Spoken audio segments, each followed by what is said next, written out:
Halo Cuan Troopers, apa kabarnya teman-teman semua? Selamat malam. Balik lagi dengan T-Talks dari Sukor Sekuritas di malam hari ini, oke? Buat teman-teman yang masih di jalan, pulang dari kantor, hati-hati ya.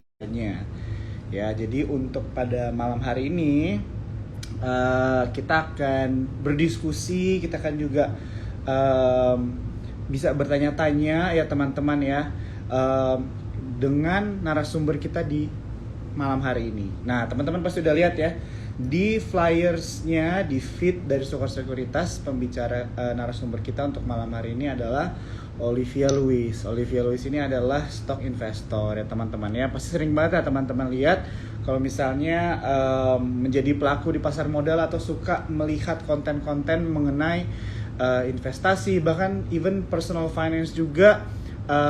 Olivia Louis itu aktif ya teman-teman ya, bisa melihat.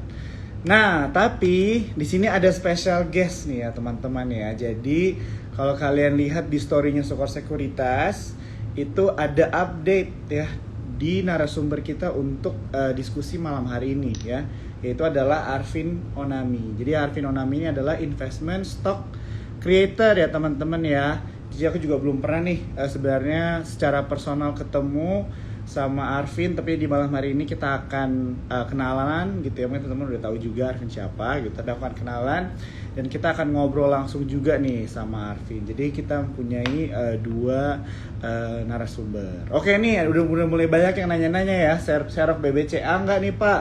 Nah nih teman-teman nanti boleh ya nanya sama narasumber kita di penghujung acara kita nih. Teman-teman boleh ya kalau mau nanya bisa di Q&A langsung atau di comment section.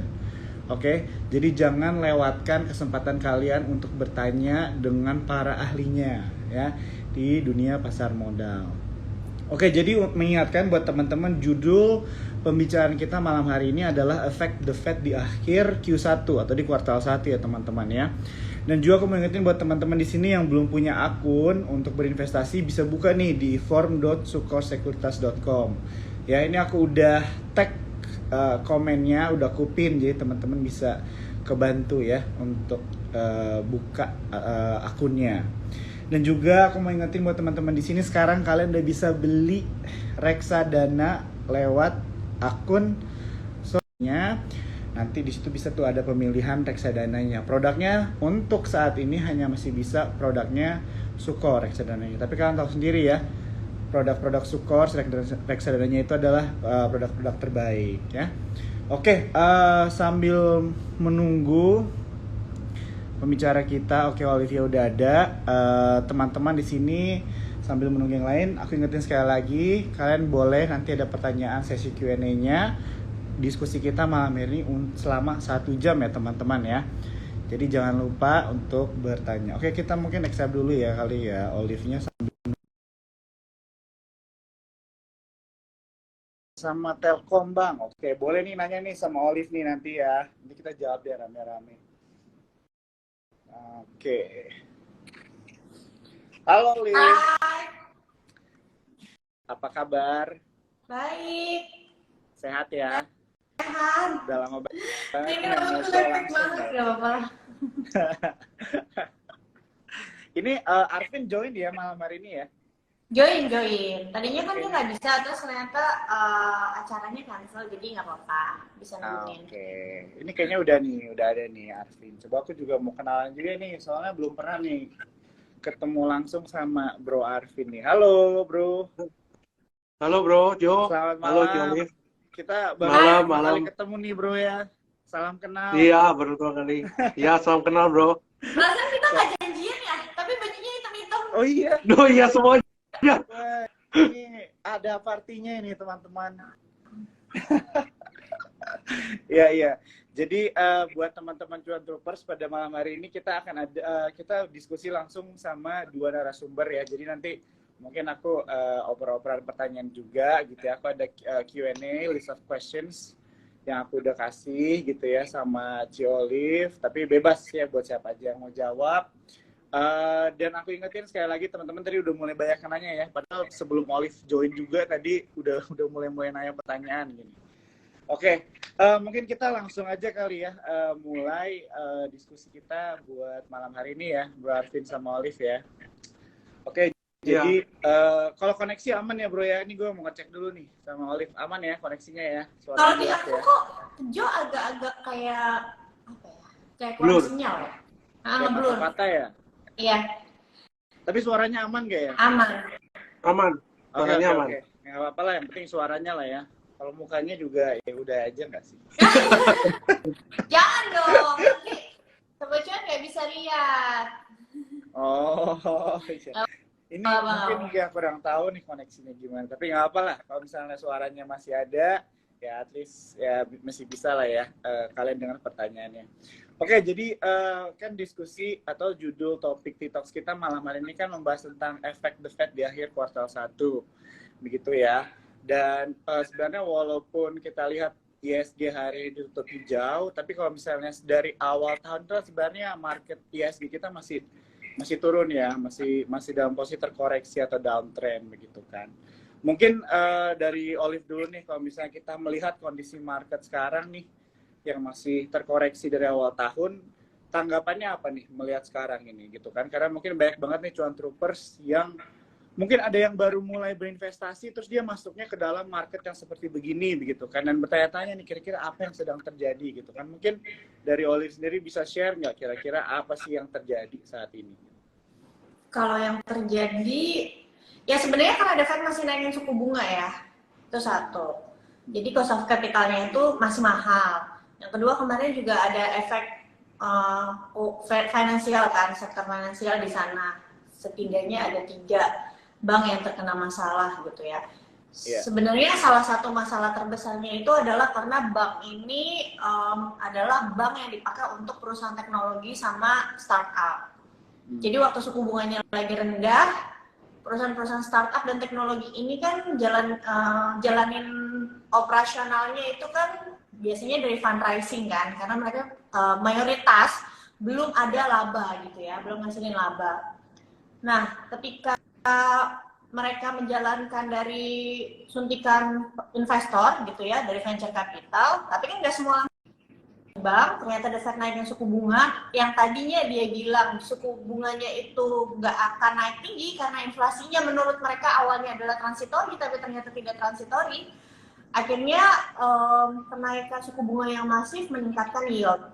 Nah, perbankan SVB ini kan mereka taruh sebagian besar uangnya di instrumen surat utang berharganya Amerika ya. Sebenarnya nggak salah gitu, karena waktu pada saat pandemi surat utang negara itu salah satu yang paling aman untuk taruh uang, karena kan nggak bisa nyalurin kredit secara masif kan. Gitu. Yeah. Nah sekarang ketika cost of capitalnya mahal, fundraisingnya jadi sulit, likuiditasnya jadi kering nih untuk perusahaan-perusahaan startup dan teknologi, mereka perlu pakai kan uang yang mereka taruh di SVB. Akhirnya mereka mulai tarik, tapi namanya bisnis bank itu teman-teman harus perhatiin bahwa uang yang kita taruh di bank itu nggak mungkin didiemin sama bank. Mereka itu kan model bisnisnya uang nasabah diputar buat dapetin interest income kan.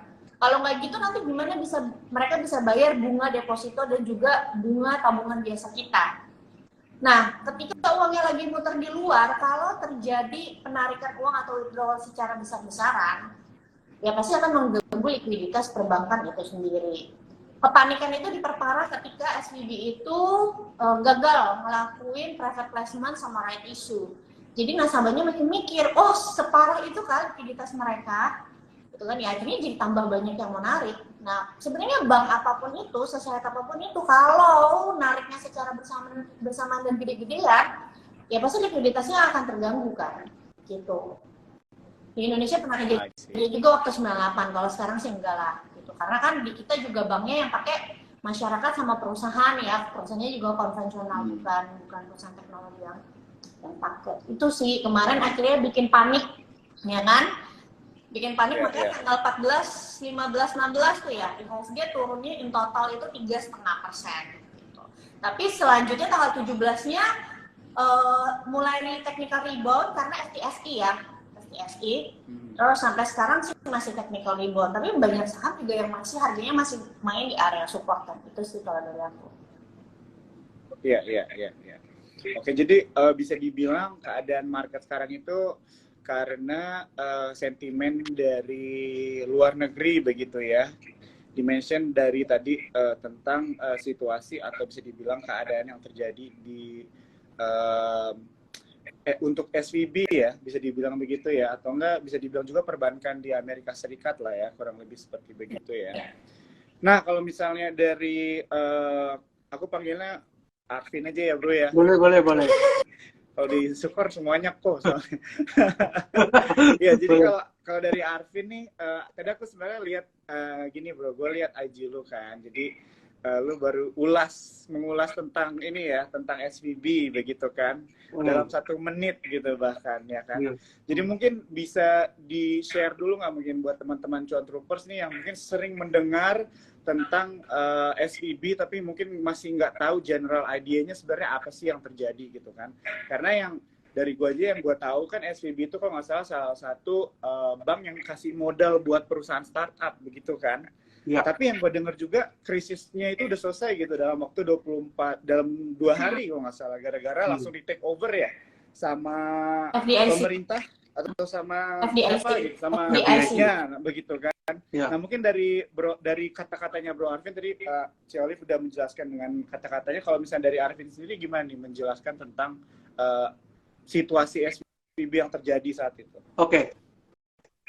Sebenarnya kalau kita bilang dari bisnis perbankan ya, kita harus tahu kalau misalnya mengambil kredit, misalnya contoh ya, kita mengambil kredit, itu butuh yang namanya jaminan gitu ya. Kalau misalnya kita ngambil sebuah kredit modal kerja atau kredit apapun itu ya, kita pasti butuh yang namanya kolateral. Nah, sekarang problemnya adalah, tadi Ciolif sudah jelasin soal SVB itu banknya startup, lalu macam-macam gitu ya, banyak sekali yang udah dijelasin. Tapi prinsipnya adalah memang perbankan SVB ini itu kebanyakan memberikan kredit kepada startup yang mana kita harus tahu bahwa startup itu balance sheet-nya rata-rata bukan tangible asset, yang mana rata-rata itu adalah intangible asset, yang mana kebanyakan ada goodwill. Kalau kita lihat beberapa perusahaan seperti di Indonesia saja, seperti Goto, itu goodwill-nya mungkin hampir 60% dari total asetnya, gitu ya. Nah, jadi sebenarnya sulit sekali untuk menjaminkan aset untuk startup ini. Nah, tapi Silicon Valley Bank ini berusaha untuk mengambil celah yang tidak diambil oleh bank konvensional, di mana mereka memberikan kredit, SVB ini memberikan kredit pada startup dengan bunga kalau tidak salah itu di sekitar 8%-an, kalau nggak salah ya, 8% per tahun posisinya. Nah, 8% itu kalau dibilang di Amerika besar apa enggak? Besar, karena suku bunganya waktu itu kan 0,25 kan posisinya, waktu 2021 itu. Nah, tapi Silicon Valley Bank itu meminta kepada startup karena tidak ada jaminan, maka apa yang dipegang oleh Silicon Valley Bank? Yang dipegang oleh Silicon Valley Bank adalah mereka diwajibkan untuk membuka account di Silicon Valley Bank. Tujuannya supaya Silicon Valley Bank tahu nih operasionalnya startup ini lagi baik-baik saja atau gimana, mereka bisa pantau gitu. Itu tujuannya mereka. Nah, selain itu kalau kita ingat juga waktu tahun 2021 banyak sekali perusahaan tech yang IPO. Seperti Zoom dan teman-temannya itu kan juga IPO waktu itu tahun 2021. Berarti terjadi likuiditas yang sangat banyak yang masuk ke perbankan Silicon Valley Bank.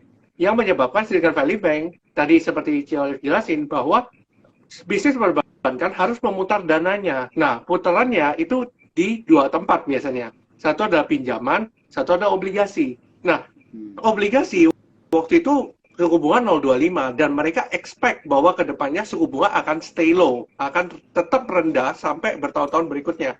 Dan ternyata ini ada strategi yang keliru waktu itu. Jadi mereka terlalu banyak masuk di obligasi. Tapi tidak bisa disalahkan gitu ya, karena kalau kita bilang bahwa ya mereka tidak punya opsi lain gitu. Nah, waktu tahun 2021 kita ingat kita baru recovery dari pandemi. Ketika kita baru recovery dari pandemi tahun 2021, perbankan juga hati-hati dalam memberikan kredit gitu ya.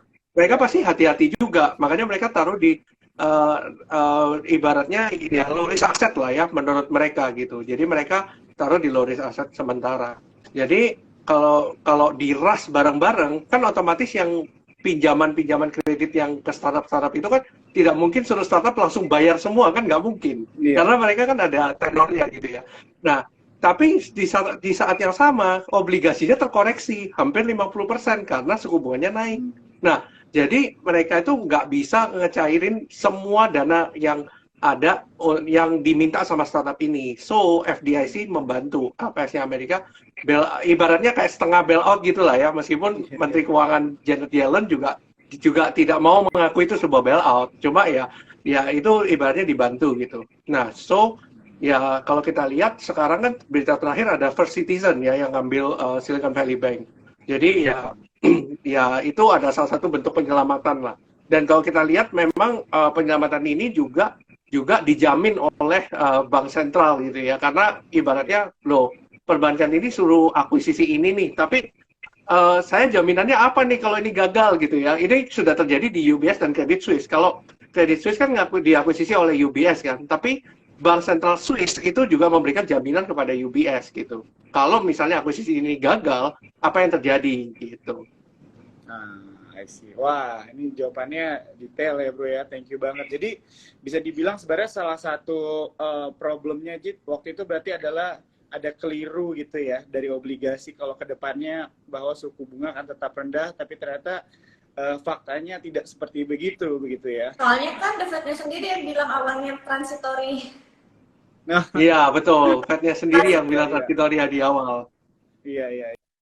Nah, tapi kalau misalnya contohnya kita lihat, berarti kan regulator yang aku baca terakhir sih udah menutup bank ini begitu ya, dan sudah ditempatkan di bawah kendali FDIC begitu kan. Jadi sudah selesai begitu ya. Kalau misalnya kita lihat kan sudah diselamatkan tadi ya bahasanya Arvin. Berarti udah selesai begitu ya, udah kelar nggak? Bisa nggak dibilang seperti itu? Mungkin dari Olive kira-kira masih ada nggak ya harus kita wanti-wanti, atau misalnya bisa juga dibilang sebenarnya permasalahan tentang perbankan atau SVB ini terlepas dari suku bunga sekarang yang naik, kita belum masuk nih ke topik itu, khusus hanya untuk perbankan SVB ini berarti udah selesai nggak? Bisa dibilang seperti itu kira-kira? Kalau perbankan itu kan bisnisnya trust ya, trust dari masyarakat, dari nasabah kita ke bank itu sendiri. Yang dikhawatirkan adalah ketika kemarin terjadi 3 bank seperti itu di Amerika ya, ini kita garis bawahi. Yeah. Yang dikhawatirkan trust itu berkurang. Jadinya yang nasabahnya bukan startup juga berkurang nanti ya nasabah trustnya gitu kan. Yeah. Takutnya mereka jadi sama-sama ngambil uang mereka karena mereka anggap wah banknya aja. Kalau dulu kan dibilangnya katanya crypto scam, sekarang perbankannya aja scam gitu kan. Nah, jadi kemarin kalau misalnya dengerin risalah The Fed, itu sebenarnya The Fed juga ada sempat nyampein kejadian SVB kemarin itu juga bisa memicu bank jadi tahan penyaluran kredit di Amerika. Maksudnya yang tadinya misalnya dia nyalurin kreditnya 90% katakanlah, itu bisa berkurang. Ya berkurangnya mungkin nggak banyak banget ya. Kenapa? Karena mereka juga ada rasa takut kan kalau tiba-tiba nasabahnya secara bersamaan narik uang mereka, karena kan mereka juga pasti pegang banyak sun kan. Jadi mereka pikir kayak lebih baik selamatin likuiditas dulu nih gitu. Kalau misalnya sampai ada withdraw secara besar-besaran, mereka harus siap. Kalau misalnya penyaluran kreditnya berkurang gitu ya atau turun, artinya apa? Perusahaan-perusahaan di Amerika yang menggantungkan hidupnya atau menggantungkan operasionalnya dengan minjem ke bank, kan kalau perusahaan yang minjem ke bank itu yang konvensional banyak loh, karena perusahaan konvensional itu biasanya punya aset. Mereka pinjam ke bank, mereka agunin tanah misalnya gitu kan, atau gedung. Nah, di Indonesia juga kan banyak kan gitu. Maksudnya di Amerika juga banyak, kayak contoh perusahaan oilnya banyak yang bergantung hidup sama perbankan gitu ya, jalan operasionalnya. Akhirnya apa? Takutnya ada perusahaan yang susah ambil pinjaman. Kalau misalnya susah ambil pinjaman, ada perusahaan yang jadi lebih susah ambil pinjaman, pasti kan pengaruh nanti sama efisiensi. Kalau efisiensi kan berarti kan harus ada yang dikat di dalam perusahaan itu sendiri. Biasanya yang dikat apa? Tenaga kerja. Makanya The Fed sempat bilang, mereka memproyeksikan sampai akhir tahun, itu unemployment rate-nya di Amerika kan sekarang 3,5-an ya kalau nggak salah. Akan meningkat jadi 4,75%. 4,75% itu artinya, maksudnya nambah jadi 4,75% itu artinya bakalan ada 1 juta lebih pengangguran baru di Amerika sampai akhir tahun nanti. Nah, tapi memang ya kita nggak bisa bilang sisi positifnya sih. Tapi sisi lainnya adalah ketika banyak pengangguran, kan inflasinya jadi cepat turun. Gitu.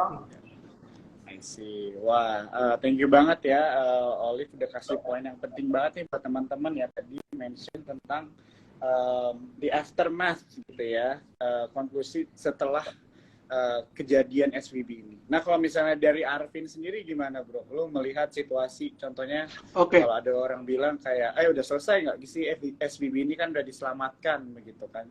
Apakah masih ada apa ya domino efeknya kah? Atau mungkin ada hal-hal yang masih bisa cuan troopers perhatikan untuk bisa lebih berhati-hati dalam berinvestasi atau melihat market? Kalau gue personally lihat SVB ini adalah cuma the tip of the iceberg gitu ya, cuma ujungnya doang yang kita baru lihat. Masih ada yang lain yang masih kita belum lihat nih. Nah, kita lihat beberapa bank kan juga sudah mulai kelabakan gitu kan, beberapa bank gitu ya. Kalau kita lihat ada beberapa bank yang kita bilang bukan pickaxe-nya ya, jadi yang lebih ke arah kecil ya, kecil menengah kecil juga mereka sudah mulai struggling nih. Karena ya tadi Ciolif juga sudah cerita bahwa terjadi withdrawal yang sangat masif juga. Karena mereka juga takut kejadian SVB juga kejadian ke mereka-mereka ini juga gitu. Nah, ini sebenarnya banyak banget terjadi di negara maju justru. Kalau kita lihat negara maju itu kan ibaratnya naik suku bunga gitu ya dari 0,25 ke 5%. Bahkan euro juga sama, bahkan dari 0% sampai sekian persen gitu kan. Dan naiknya sangat rapid gitu ya, sangat cepat banget. Nah, itu ya kita bisa bayangin lah orang-orang yang perbankan yang pegang obligasi dan sebagainya ya pasti berantakan semua, pasti perbankannya pasti berantakan. Nah, cuma yang ditakutkan adalah sebenarnya bukan masalah itunya, justru yang masalah itu tadi seperti Ciolif bilang adalah rush. Ketika terjadi rush di perbankan itu yang bermasalah. Karena perbankan meskipun mereka floating mas gitu ya di obligasi itu nggak ada masalah asal mereka tidak perlu cairkan di saat itu. Nah, kalau mereka cairkan di saat itu yang problem sebenarnya. Makanya kejadian SVB ini tidak akan terjadi kalau tidak terjadi rush di perbankan, di mana startup-startup melakukan penarikan secara masif bersamaan. Nah, itu yang menjadi masalah. Meskipun kita bilang bank besar pun juga, kalau kita bilang kita tarik gitu ya, ya sama aja. Kalau misalnya terjadi ini juga sama. Ini sudah pernah terjadi di BCA dulu, waktu tahun 98 gitu ya. Orang-orang ngantri bawa buku tabungan di BCA, ngantri panjang gitu ya. Tetap bank BCA, bank yang sangat besar tetap juga kena gitu. Nah, akhirnya kan terjadi merger and acquisition. Kalau kita lihat kan ada beberapa kayak Bank BCA itu kan akhirnya diakuisisi oleh ini Jarum ya. Jadi Martono Brothers gitu ya. Nah, jadi ada beberapa corporate action yang terjadi. Nah, jadi kita akan bakal lihat banyak sekali corporate action di perbankan Amerika yang banyak banget terjadi. Merger and acquisition seperti yang terjadi di SVB. Jadi akan sangat banyak ke depannya. Jadi kalau kita bilang apakah ini sudah selesai gitu ya dengan masa SVB udah diselamatkan, aku rasa belum karena masih ada di bawah-bawahnya yang masih cukup banyak yang kita harus concern gitu. Itu nambahin sedikit ya, kan waktu pas heboh SVB dan beberapa bank lainnya itu Bill Ackman juga kalau nggak salah masih sempat nge-tweet ya. Dia bilang katanya ya yang 3 ini baru awal lah, nanti akan ada lagi. Itu tadi sebenarnya Arvin juga udah sampaikan kan kalau pegang Sun, kalau hold sampai maturity sebenarnya kan nggak ada rugi kan. Nah cuma banyak teman-teman retail tuh yang kurang paham kalau misalnya Sun itu sebenarnya bisa di-tradingin di secondary market gitu. Apalagi yang Sun jangka panjang, jadi mereka bingung.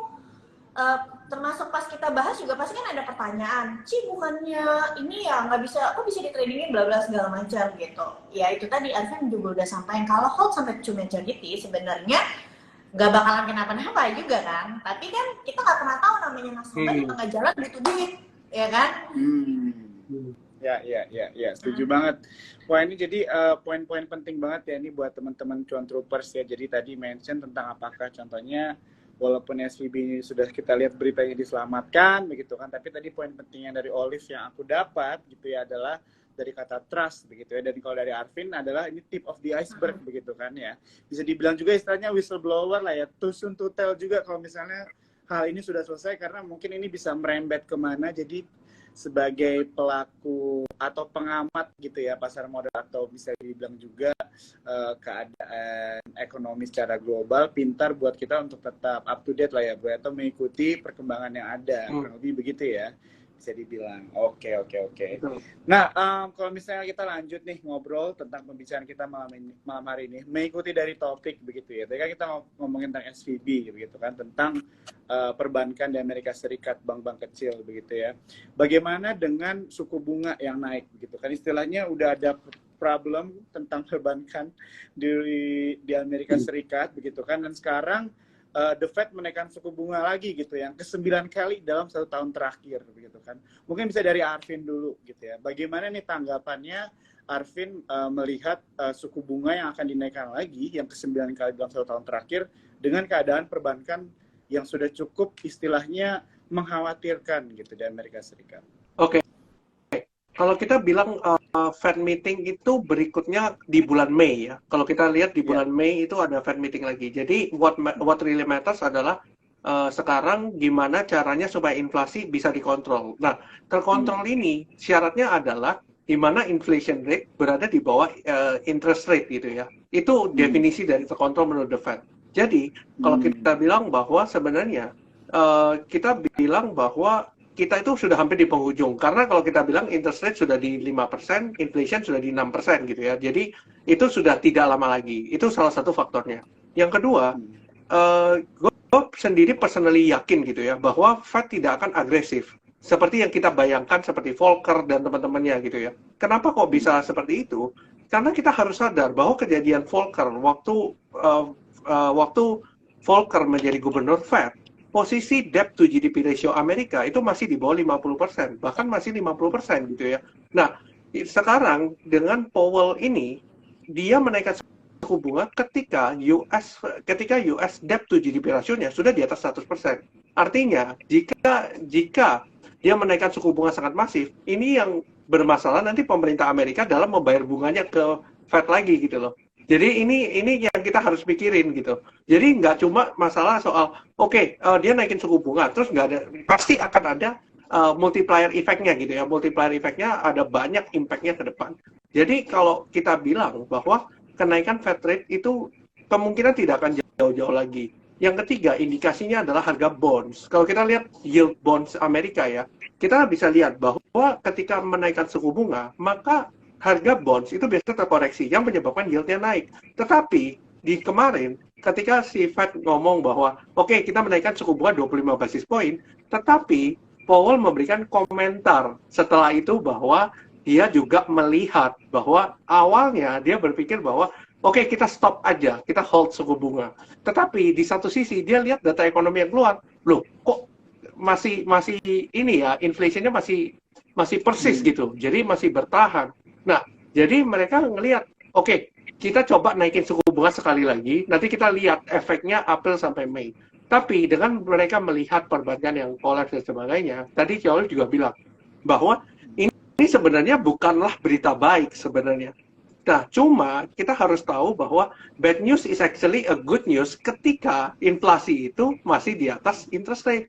Jadi kalau kita lihat sekarang misalnya, unemployment-nya naik gitu, market berespon positif karena inflasinya masih di atas interest rate. Nanti ketika inflasinya sudah di bawah interest rate, ini akan berbeda ceritanya, narasinya. Ceritanya adalah, dengan kenaikan Fed rate yang sekian menyebabkan unemployment rate semakin tinggi. Nah, jadi berpengaruh kepada pertumbuhan ekonomi. Nah, jadi habis interest rate itu terkendali, maka good news is actually good news, bad news is actually a bad news. Jadi kalau kita lihat sekarang, ya ini masih anomali gitu loh kalau kita lihat. Nah, tapi kita mau lihat seberapa besar impact-nya suku bunga yang bertahan di level tinggi ini terhadap ekonomi Amerika. Ini yang kita harus lihat gitu. Jadi kalau kita lihat sih ke depannya arahnya memang lebih ke arah menahan suku bunga atau cut suku bunga, karena Fed balance sheet itu juga sudah naik gitu. Maksudnya dalam arti mereka sudah tightening luar biasa, tiba-tiba jadi easing lagi karena masalah perbankan yang seperti ini gitu loh. Jadi menurutku tidak lama lagi. Cuma memang inflasinya itu akan bergejolak gitu ya. Nanti ketika turunin suku bunga naik lagi sedikit gitu. Jadi akan banyak volatility di tahun ini kemungkinan. Ya. Jadi masih ada anomali di dalam data yang dikeluarkan gitu bro ya, untuk bisa mengambil satu kesimpulan. Jadi masih lebih bagus untuk wait and see begitu ya, melihat bagaimana perkembangan ekonomi di Amerika Serikat, kurang lebih begitu ya. Betul. Betul. Ya, ya. Oke, oke. Sebelum kita lanjut nanya ke Olive, ini aku harus ada pesan-pesan sponsor dulu. Jadi buat teman-teman Cuan Troopers, ya. Jadi buat kalian yang belum punya akun bisa buka ya di forum.sukarsekuritas.com, dan juga dikabarkan bahwa buat kalian yang nonton live kita malam hari ini sama Arvin sama Olive, kalau kalian nonton sampai akhir, terus screenshot, post di sosial media, jangan lupa tag Sukor Sekuritas, kalian bisa dapat merchandise menarik dari Sukor Sekuritas. Oke. Kita lanjut pertanyaannya nih. Biasanya nih kalau misalnya Cuan Troopers atau kita gitu yang ngobrolin tentang ekonomi global, pasti pertanyaannya akan selalu balik ke apa hubungannya dengan kita gitu kan. Apa hubungannya dengan pasar modal gitu ya, apa hubungannya dengan IHSG Indonesia, ada nggak korelasinya? Mungkin dari Olive.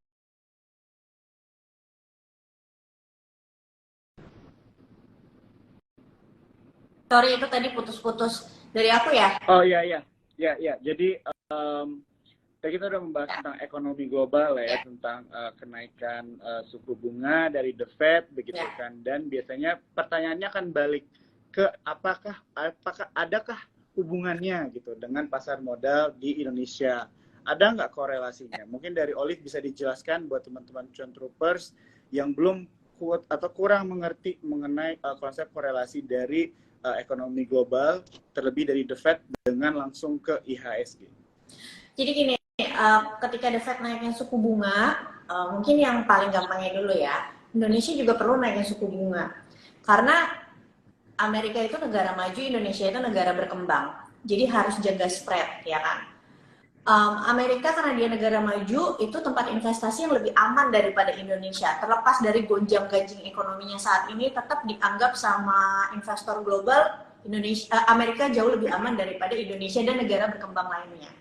Jadi kalau ketika The Fed-nya naikin suku bunga, yang tadinya mereka bunga depositonya 0, tiba-tiba naik ke 4% atau 3%. Bayangin jadi menarik nggak?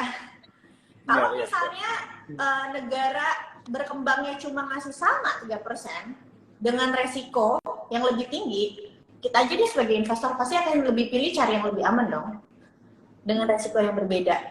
Maksudnya dengan return sama tapi resikonya berbeda gitu. Pasti kita akan pilih yang lebih aman. Nah itu juga yang kejadian gitu. Ketika The Fed naikin suku bunga, makanya ada capital outflow, ya kan? Karena mereka anggap tadinya cuma misalnya dapat yield 0-1%, sekarang bisa 3-4%. Buat mereka itu udah gede kalau untuk di negara maju. Kalau di negara kita mungkin memang kelihatannya kecil gitu kan. Itu satu. Terus yang kedua, ketika suku bunga naik, kan yield pasti naik ya teman-teman. Kalau yield naik berarti harga obligasi itu turun. Contoh simpelnya adalah kemarin tanggal 3 Maret, kalau teman-teman lihat US Treasury yang 2 tahun itu sempat ke 5%. Sempat ke 5%. Ke 5% yield, ke 5% itu gede loh teman-teman. Mereka ibarat ya, nggak perlu pusing-pusing mikir stock picking yang mana. Mereka taruh aja di US Treasury jatuh tempo 2 tahun, dapat duit 5%. Dengan duit mereka yang sebesar itu kan. Ketika harga obligasinya lagi turun. Nah makanya waktu itu sebenarnya kalau kita lihat lagi dari IHSG itu turun terparahnya memang 14, 15, 16. Tapi kelihatan turunnya itu udah mulai dari 3 Maret. Gitu. Jadi kalau misalnya mereka mau balik ke pasar saham lagi atau milih saham, pasti mereka mau cari return yang lebih tinggi yang daripada US Treasury 2 tahun dong. Ya kan? Itu kenapa kemarin ketika turun aku bilang untuk perbankan wait and see dulu. Saham-saham perbankan ya. 14, 15, 16 kan saham perbankan turun, tapi turunnya nggak banyak kan. Karena saingannya sama di sana, US bond gitu. Menurutku mereka nggak turunnya karena kemarin ada sentimen mau bagi dividen. Mungkin habis bagi dividen sekarang turun lagi kan. Gitu. Jadi diskonnya kemarin untuk perbankan itu kurang banyak. Kalau menurutku, ya kan. Sekarang US Treasury 2 tahunnya itu udah 3,9%. Yang 2 tahun. Di Indonesia 6,8%. Ya memang harus kayak gitu. Kalau nggak nanti bondnya di kita nggak bagus gitu. Itu sih dua itu, pokoknya teman-teman harus hafalin itu. Jadi kalau yieldnya di sana masih tinggi, orang akan cenderung pilih yang lebih aman daripada instrumen yang lebih agresif. Kalaupun mereka mau pilih yang agresif, udah pasti mereka cari yang returnnya bisa jauh lebih tinggi, ngalahin dari return instrumen yang rendah resiko tapi kasih yield yang lumayan tinggi juga. I see. Jadi kalau yield-nya tinggi di luar berarti ada cash outflow keluar dari pasar Indonesia ya, bisa dibilang seperti itu. Salah satu. Ini aku suka banget nih, Kak. Iya, ya. Aku suka nih kalau Olive ngejelasin nih, teman-teman kalau follow Instagramnya Olive nih suka Q&A banget nih di story-nya nih. Suka banyak pertanyaan nih, suka ngejawabin pertanyaan nih. Ya, jadi thank you banget ya Olive ya buat jawabannya. Oke, buat Arvin bro nih, sekarang kan tadi kita udah ngomongin korelasi tentang contohnya The Fed dengan pasar modal begitu kan. Tapi kan sekarang juga bagaimana korelasinya The Fed sama nasib rupiah nih bro, ya kan? Biasanya kan terdampak, apakah benar kalau misalnya The Fed naikin suku bunga yang paling terdampak itu adalah mata uang kita begitu kan? Atau bagaimana nih korelasi keduanya? Mungkin bisa di-share sama teman-teman cuan troopers yang nonton malam hari ini. Oke, tadi si Olive juga sudah bilang ya bahwa memang ketika terjadi US Treasury yield yang tinggi gitu ya, menarik gitu ya, maka akan terjadi capital outflow. Nah, ketika terjadi capital outflow kan keluarnya USD ya keluarnya. Artinya kita berujung pada demand supply lagi nih, di mana supply-nya berkurang gitu ya, demand-nya tetap atau bahkan meningkat seiring dengan beberapa kebijakan ekonomi yang terjadi gitu ya. Nah, kemarin juga BI juga melakukan beberapa intervensi gitu ya. Kita lihat ada multiple twist operation juga yang dilakukan BI mengenai bonds ya. Jadi mengenai bonds, terus ada beberapa seperti devisa hasil ekspor gitu ya. Kalau teman-teman tahu kan, kita ini agak lucu gitu ya. Kita ekspornya besar tapi uangnya nggak ada di dalam negeri. Jadi makanya kenapa Pak Jokowi geram gitu ya. Loh, kok nggak ada di dalam negeri uangnya gitu. Nah, akhirnya dibikinlah instrumen yang namanya devisa hasil ekspor itu. Nah, karena kalau kita tahu ya bahwa ini aku sempat riset juga waktu itu di DBS Singapura ya. Kalau kita lihat DBS Singapura kan Fed rate kan sudah naik luar biasa gitu ya. Nah, DBS Singapura itu juga sudah mulai menaikkan suku bunga gitu. Sudah menaikkan suku bunga deposito gitu ya. Sudah mulai menaikkan. Nah, sedangkan kalau kita bandingkan dengan bank-bank besar kita gitu ya, dengan denominasi dolar, itu bunganya masih 1% yang paling tinggi.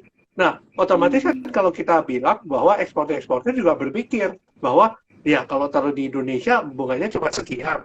Plus kita juga lebih banyak kan hubungan dagang itu kan ibaratnya kalau di Singapura tuh lebih gampang gitu loh untuk keluarnya. Karena kan dia kayak hub, financial hub gitu kan. Nah, jadi sebenarnya korelasinya sangat kuat antara Fed rate dengan pelemahan rupiah. Makanya kenapa BI harus mengambil kebijakan di mana menaikkan suku bunga. Karena kalau tidak, maka akan terjadi capital outflow yang lebih besar. Padahal kalau kita perhatikan, inflasi kita itu sudah berada di bawah suku bunga. Seperti yang gue bilang pada The Fed tadi. Nah, kalau inflasi kita terkendali, sebenarnya tidak ada urgensi buat BI untuk menaikkan suku bunga. Tidak ada sebenarnya. Nah, cuma dia menjaga rupiah supaya tidak melemah lebih dalam. Gitu aja. Jadi, kita harus lihat juga dari kebijakan itu. Tapi memang tidak hanya The Fed saja. Ada beberapa faktor. Contohnya pemerintah sekarang lagi melakukan impor beras gitu ya. Impor beras 500 ton gitu ya beras. Nah, ini kan untuk menjaga bahwa supaya ke depan inflasi tidak lebih tinggi gitu ya. Jadi supply-nya ada di dalam negeri, terutama menjelang Ramadan gitu. Nah, itu kan ibaratnya pemerintah impor butuh dolar lagi kan, berarti demand of dollar juga meningkat gitu. Jadi tidak hanya soal The Fed, tapi kebijakan pemerintah pun ini juga mempengaruhi kurs dolar rupiah ini juga. Jadi mungkin itu juga bisa dipertimbangkan gitu loh. Jadi banyak faktor sebenarnya. Wah, thank you banget. Jadi memang faktornya nggak cuma hanya dari The Fed menaikkan suku bunga, tapi juga dari kebijakan-kebijakan domestik ya di dalam negara kita sendiri juga begitu ya, bisa menjadi penentu gitu bro ya. I see. Oke. Kalau misalnya nih, biasanya kan kalau misalnya kita udah ngomongin dari ekonomi global, begitu kan dampaknya gimana ke pasar modal atau misalnya ke mata uang kita, begitu kan. Dan mungkin kebanyakan cuan trooper mungkin masih berpikir apakah Indonesia ini sebenarnya secara ekonomi aman, begitu kan. Soalnya kadang-kadang kalau misalnya mendengar berita-berita yang memiliki sentimen negatif tuh kadang-kadang orang-orang suka bikin impulsive decision gitu kan. Jadi makanya mungkin dari Olivia begitu ya yang suka sharing begitu kan buat teman-teman di sosial media. Mungkin buat teman-teman cuan troopers malam ini kira-kira bisa di-share nggak data ekonomi di Indo tuh yang relevan untuk para cuan troopers tahu itu apa aja? Apakah Indonesia ini cukup tangguh atau kuat gitu ya menghadapi tantangan ekonomi global di saat ini gitu. Oke. Kalau mungkin kalau ngomongin data-data yang banyak nanti teman-teman kan pusing juga. Cuma teman-teman perlu perhatian ini aja sih kayak ya GDP kita masih bertumbuh. Tapi balik lagi GDP itu kan lagi indikator ya. Udah sesuatu yang udah lewat gitu. Jadi ketika sesuatu yang udah lewat belum tentu kedepannya kayak gitu. Tapi menurutku pribadi kita masih akan oke gitu GDP-nya ke depan walaupun globalnya dihantam isu resesi. Kalau aku ngelihat Amerika sih sekarang udah bukan soft landing lagi sih, udah bakalan bisa resesi. Tapi dampaknya apa ke kita gitu? Kalau kita lihat 2008 teman-teman, 2008 itu ketika terjadi krisis global ya, karena subprime mortgage di Amerika, Indonesia tuh nggak kena resesinya gitu. Karena apa? Faktor GDP kita itu 58% itu datangnya kan dari konsumsi rumah tangga kan. Nah, konsumsi rumah tangga itu artinya apa ya? Masyarakat sama pemerintah sendiri yang belanja di dalam negeri gitu. Waktu 2008 yang kena imbas dari resesinya Amerika itu justru Singapura. Kenapa? Karena Singapura itu komposisi GDP-nya beda sama kita. Kalau di kita 50%-nya itu adalah konsumsi rumah tangga, Singapura itu komposisi terbesarnya itu adalah ekspor impor ya. Yang dimana ekspornya dia itu barang dan jasa itu mayoritasnya itu ke Amerika. Jadi wajar dong kalau Amerikanya terkena perlambatan ekonomi, mereka juga melambat karena permintaan dari ekspor sendirinya pasti akan melambat. Ya kan? Jadi teman-teman bisa lihat trading economics ya tahun 2008 pertumbuhan GDP-nya Singapura itu kena. Di kita cuma melambat aja. Gitu. Tapi masih tetap positif, tapi nggak declining, nggak minus gitu ya.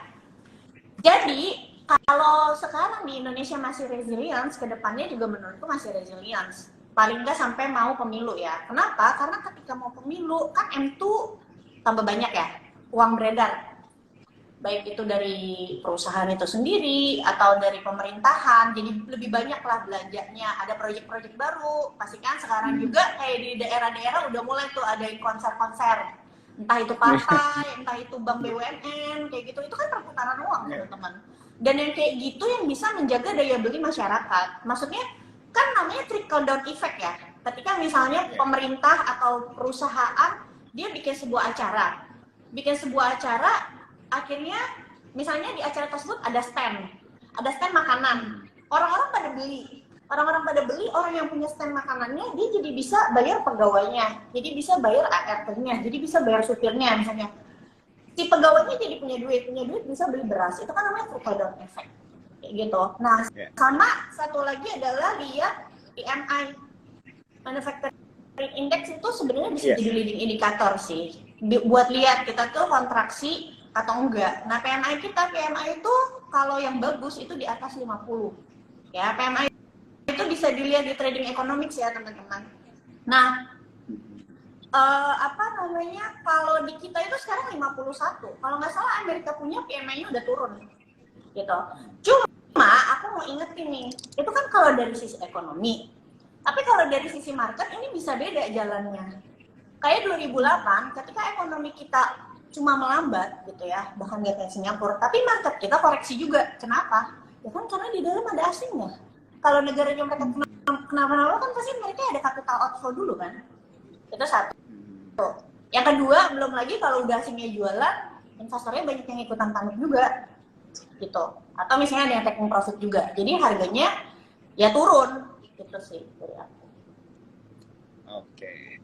Thank you banget Olive. Wah, nih teman-teman ya, pasti senang banget mendengar penjelasan dari Olive bagaimana keadaan berdasarkan data begitu ya ekonomi kita di Indonesia begitu. Buat teman-teman juga supaya nggak terlalu panik tapi selalu melihat faktanya juga ya teman-teman ya.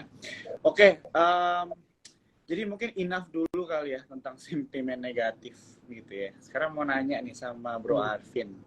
Kira-kira nih di tengah sentimen negatif gitu. Tergantung juga sih sebenarnya angle-nya kita lihat dari mana ya. Ada nggak kira-kira sentimen positif yang sedang terjadi atau akan terjadi nih bro di yang ada korelasinya atau ada hubungannya dengan pasar modal di Indonesia gitu dalam waktu dekat yang cuan troopers yang nonton malam hari ini bisa pantau atau perhatikan?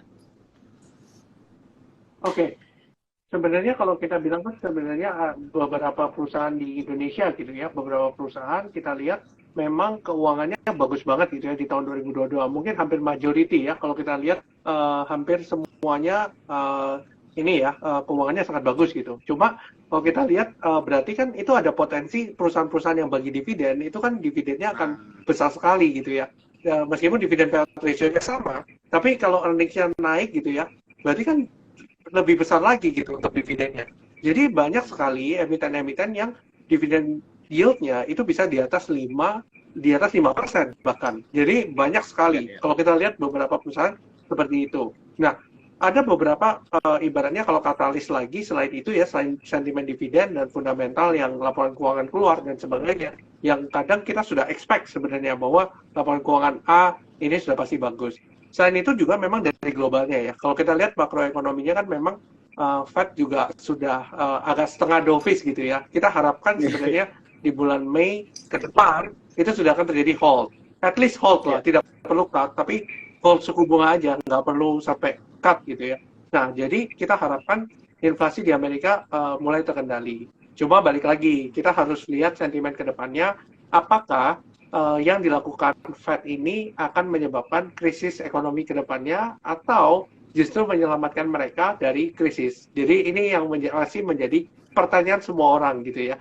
Soft landing atau hard landing, ini masih jadi pertanyaan semua orang. Tapi kalau kita lihat dari data-data ekonomi yang keluar dan mungkin ekspektasi ke depannya, ya kita bisa bilang kemungkinan Amerika akan resesi itu cukup besar gitu ya. Jadi teman-teman ibaratnya kalau sekarang punya dana dan sebagainya, ya kita ambil momentumnya ketika misalnya terjadi collapse gitu ya di stock market, meskipun ekonomi kita nggak apa-apa gitu ya, BCA tetap running seperti biasa, BRI tetap running seperti biasa. Nah berarti kan dengan harga saham yang lebih murah, maka kalian bisa mendapatkan dividen yang lebih besar lagi gitu. Padahal earnings-nya mereka kurang lebih sama dengan 2022, cuma harganya terkoreksi dalam. Jadi manfaatkan kesempatan itu dengan baik gitu. Kalau menurutku seperti itu. Oke, thank you banget bro ya. Thank you banget jawabannya. Oke, waktu kita tinggal 8 menit lagi nih. Kita ada beberapa pertanyaan. Tapi mungkin kita langsung ke... Kenapa? Gak kerasa. Iya nggak kerasa, soalnya seru dan kita ngobrolnya rame nih oleh sama Oke, ini mungkin ada satu pertanyaan lagi dari aku, mungkin ini buat Olive. Habis itu kita masuk ke Q&A kali ya. Mungkin kita bisa tanya, bisa jawab 2 atau 3 pertanyaan.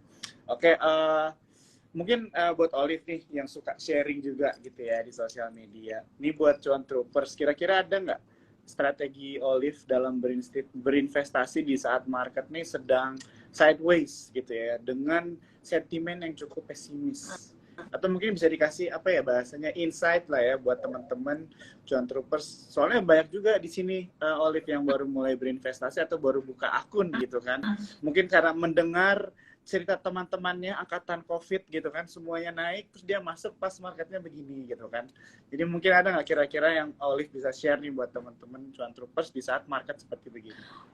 Karena kita masih banyak ketidakpastian, kemarin juga The Fed belum tentu kan katanya pivot tahun ini gitu, tapi ada kemungkinan memang mereka pause. Tapi kalau cuma pause itu kan sentimennya kurang kuat ya buat dorong market kan. Market kan pengennya cut dong, karena ini naiknya udah tinggi banget. Jadi masih akan ada ketidakpastian. Tadi Arvin juga udah sempat sampein, Mei itu ada potensi ada FOMC lagi, bisa aja masih naikin ya maybe tapi 25 basis point gitu ya. Nah, karena masih ada ketidakpastian dan biasanya bulan Mei sampai September itu suka pada dengar kan teman-teman sell in May and go away gitu. Jadi sell in May and go away ini kan sebenarnya filosofinya itu dulu terkenalnya di Inggris kan. Di Inggris jadi banyak ketika bangsawan dan lain-lain mereka liburan musim panas, nanti September baru balik lagi ke negaranya. Nah, sell in May and go away ini kalau di dunia keuangan ya itu digambarkan sebagai banyak fund manager asing gitu yang bule-bule mereka bisa libur musim panas pada saat itu. Jadi marketnya juga jadi sepi, maksudnya transaksinya biasanya lebih dikit dan harga saham biasanya lebih gampang terkoreksi. Nah, bisa manfaatin sih momentum ini. Sebenarnya kemarin pas turun tanggal 14, 15, 16, jujur aja aku tuh masuk kedikitan. Dan sekarang kalau dibilang nyesel nggak? Nyesel. Masuknya kedikitan. Cuma ya nggak apa-apa, tunggu aja. Siapa tahu nanti after kita, biasanya juga habis lebaran kan suka koreksi tuh. Nanti kalau misalnya dikasih turunnya yang agak gedean lagi kayak kemarin tuh, baru masuk gitu. Sama tetap perhatiin ya valuasi perusahaan. Kadang ada saham yang udah naik ketika dia turun, sebenarnya pas turun nggak murah-murah juga gitu. Mending ngumpulin saham-saham yang tadi kayak Arvin bilang, kita tahu sebenarnya kinerjanya nggak kenapa-napa gitu, tapi ya karena lagi pada dibuang asing aja gara-gara mungkin mereka lagi butuh likuiditas atau lagi dibuang sama fund manager tuh pada akhirnya nanti mereka masuk lagi kan.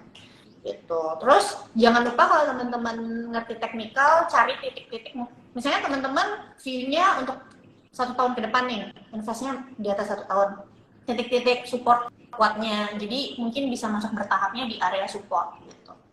Kalau misalnya udah keburu naik, nggak usah dikejar karena kita tuh volatilitasnya tuh parah loh. Sebuah saham itu bisa trennya sideways, tapi sideways-nya bisa lebar banget. Contoh kayak Antam gitu. Jadi kalau misalnya kejar-kejaran nanti pas dia koreksi malah dalam banget, nanti bingung. Kalau misalnya tipikalnya yang kayak ya udah deh nggak apa-apa bisa hold biar apa aja karena sebenarnya apa nggak kenapa-napa juga, toh sekarang juga emas lagi bagus ya nggak apa-apa. Tapi masalahnya pertama ngomong gitu tapi nanti seminggu kemudian udah galau gitu kan, lihat minus 5% masih nggak apa-apa, 10% masih nggak apa-apa, 15% udah deg-degan kayak gitu. Jadi ya kalau lagi namanya IHSG kan ada technical rebound, kalau dia lagi menguatkan technical rebound ya udah sabar aja dulu. Kalau aku lebih kecicil pelan-pelan ya. Kayak contoh nih, Antam ya, dia tuh sideways-nya lebarnya bisa dari 1750-an sampai 2200, itu lebar banget loh. Sideways tapi lebar. Ya. Oke. Thank you banget Olive. Kalau misalnya dari Arvin mungkin gimana nih? Ada nggak share strategi secara singkat aja kali, bro, dalam berinvestasi di saat market nih sedang sideways gitu. Oke. Sebenarnya yang paling bagus adalah melakukan diversifikasi ya. Jadi kita lakukan multi aset ya. Kalau kita bilang misalnya di saham contoh misalnya volatilitasnya tinggi dan sebagainya. Seperti yang kita bilang sebenarnya second half akan jauh lebih jelas ya. Kalau kita lihat ke depannya second half akan jauh lebih jelas antara beneran naik atau beneran turun. Nah, ini jadi kita masih pertanyaan nih. Second half ini akan seperti apa? Nah, daripada kita berandai-andai gitu ya dengan volatilitas yang sangat tinggi, Fed-nya masih begini begitu, terus inflasinya masih nggak turun dalam dan sebagainya, ya sudah kita taruh di instrumen yang low risk asset. Nah, salah satu pilihannya bisa aja ke reksadana. Salah satunya kan support sekuritas juga ada reksadana juga nih. Nah, jadi bisa consider juga nih, bisa consider juga ke arah sana kan, nggak harus di saham semua gitu, jangan di saham semua gitu. Kan bisa aja masuk ke reksadana pasar uang atau kita masuk ke bonds yang memang ibaratnya korelasinya negatif dengan suku bunga. Kan bonds kan juga lagi terkoreksi gitu loh. Jadi ya ini ada kesempatan yang menarik gitu ya. Nggak usah masuk ke saham semua gitu. Pin, reksadana sama bondsnya bisa dibeli di mana? Gimana nih? Reksadana sama bondsnya bisa dibeli di mana? Di spot dong. Oh. Wah, ini seru banget ngobrol sampai waktunya tinggal dikit lagi. Oke, 2 menit nih. Supaya afdol kita harus narik satu pertanyaan aja, 1 atau 2 lah ya. Mungkin ke Ko Arvin dulu nih, ada yang nanya tentang MPPA gimana nih bro? Mungkin karena mendekati bulan puasa juga kali ya, ada yang nanya gitu kan. MPPA mungkin terserah mau share dari sisi teknikal atau fundamental aja atau dua-duanya, tapi dengan waktu yang tipis mungkin bisa dipadetin aja kali. View-nya gimana kalau MPPA? Oke. MPPA MPPA ini kan sebenarnya ini ya, kalau kita lihat sektornya ini kan agak setengah-setengah teknologi karena ada Goto di dalamnya gitu ya.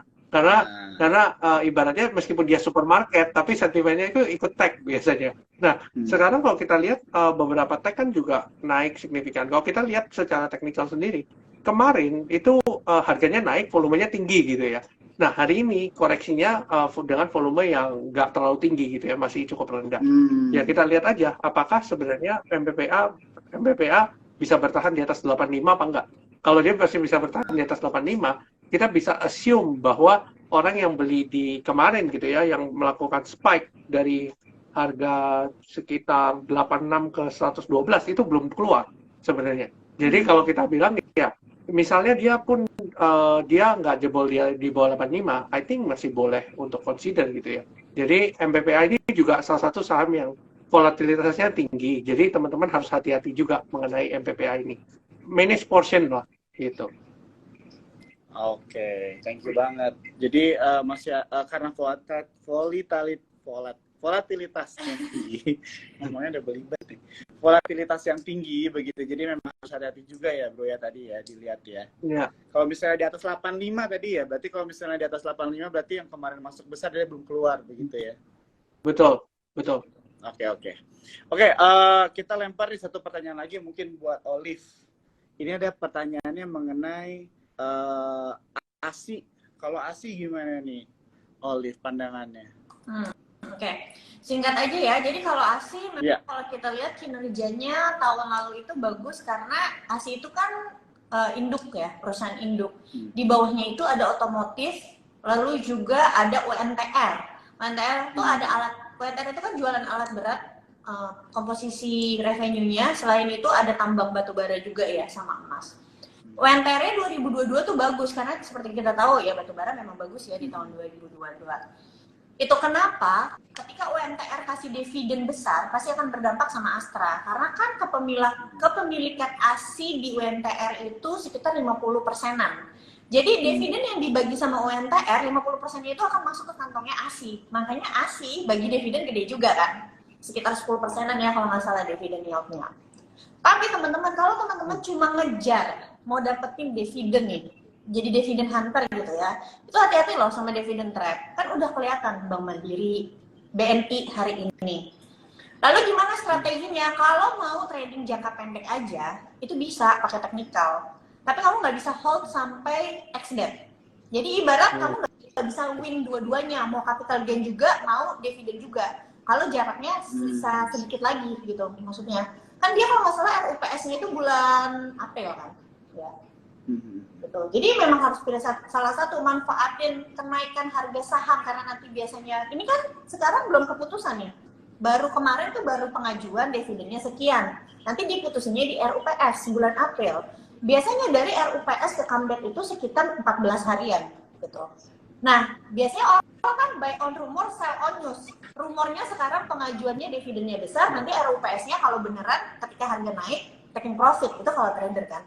Masalahnya banyak orang yang pengen capital gain-nya juga, tapi itunya juga dividennya juga. Nah, kalau mau yang dua kayak gini belinya udah harus jauh-jauh dari waktu itu gitu, sebelum harganya naik gitu. Karena biasanya saham yang kasih dividen gede itu turunnya biasanya ya, nggak semua. Contoh kayak Bayer Resort setahun lalu enggak, dia habis bagi dividen harga naik gitu ya ketika accident. Tapi mayoritas kayak gitu. Batu bara lainnya lihat aja deh, BSSR, Bank Mandiri, BNI deh hari ini.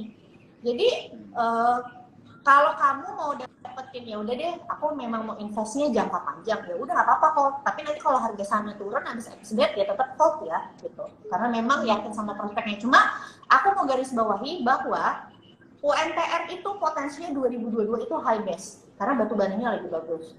Tahun ini kalau kinerjanya dia turun akan mempengaruhi kinerjanya Astra karena kan laporan keuangannya konsolidasi kan gitu. Jadi udah pasti tahun 2024 dividennya juga nggak mungkin lebih gede daripada dividen yang di tahun ini si Astra kasih. Dan itu pasti akan mempengaruhi valuasi perusahaan. I see. Oke, thank you banget Olive poinnya. Jadi ini penting banget tadi ya buat temen yang nanya untuk melihat faktor-faktor yang terjadi begitu ya. Jadi nggak cuma melihat dari aslinya aja, tapi hubungannya juga sama perusahaan-perusahaan lain yang ada Di bawah. hubungannya dengan Astra begitu ya. Oke, ini kita udah lewat nih. Aku nggak tahu nih Aji biasanya bisa langsung putus begitu ya. Jadi aku cuma mau bilang buat teman-teman yang belum nonton, ini akan di save di feed-nya atau IG-nya Sukor Sekuritas.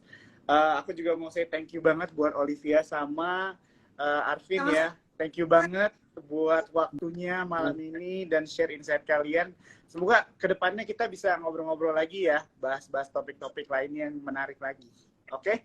Makasih banyak ya kita kalian berdua ya. Sampai ketemu di lain waktu. Thank you banget. Thank you. Iya. Well, bye-bye.